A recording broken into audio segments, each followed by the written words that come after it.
कोल्हापूरच्या नामवंत डॉक्टरकडे मी होमिओपॅथी चालू केली. जवळजवळ 11 महिन्यात होमिओपॅथीचं औषध घेतलं. त्याचे पूर्ण रजिस्टर आपल्याकडे आहे की 11 महिने मी औषध खाल्लं होमिओपॅथीचं, तरी मला रिझल्ट आला नाही. मग शेवटी वैतागलो. मग शेवटचा पर्याय म्हणून मला एका माझ्या व्यक्तीने सांगितलं की असं अमृत ज्यूस आणि डायबो ज्यूस नवीन आले, तुम्ही चालू करून बघा. आता मी अमृत नोनीला जाणार होतो, पण नोनीला रिझल्ट तेवढे मला पाहायला मिळाले नाहीत. तसे अमृत ज्यूस आलं. म्हटलं हे तेच आहे का? मी कन्फ्यूज होतो. म्हणून मी विचार केला काय करावं. शेवटचा पर्याय म्हणून मी अमृत ज्यूस आणि डायबोजी चालू केलं. आणि अमृत ज्यूस आणि डायबोजी, मी अमृत ज्यूस बरोबर 60 दिवस घेतलं आणि डायबोजी 45 दिवस घेतलं. आणि माझी शुगर चेक केली.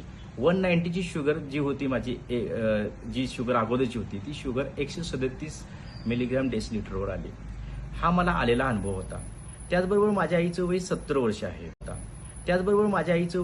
वर्ष आहे. ती माझी गावामध्ये आई असते. तिचे 2 मणक्याचे ऑपरेशन झालेले होते. तर 2 मणक्याचे ऑपरेशन झालेले होते आणि तिला आणखी एक आजार होता की हार्मोनल चेंजेसमुळं, जसं माणूस पावसातून भिजून आल्यानंतर आंघोळ केल्यानंतर कपडे कसे ओले होतात, असा तिला पावसाळ्यामध्ये असेल, हिवाळ्यामध्ये असेल आणि उन्हाळ्यामध्ये असा घाम यायचा तिला. तर तो घाम यायचा होता, तो आपोआप बंद झाला. लेडी लाईफ केअर घेतलं तिने आणि आर्थोजी घेतलं आणि त्याचबरोबर तिने अमृत ज्यूस घेतलं. आता हा तिचा 3रा महिना आहे. बऱ्यापैकी तिच्या कंप्लेंट कमी झालेल्या आहेत आणि आम्ही सर्वजण अमृत ज्यूस आणि लेडी लाईफ केअर, आर्थोजी आणि डायबोजी हे वापरून खुश आहोत. तर माझं मत आहे की तुम्ही एकदा प्रयत्न करून बघा.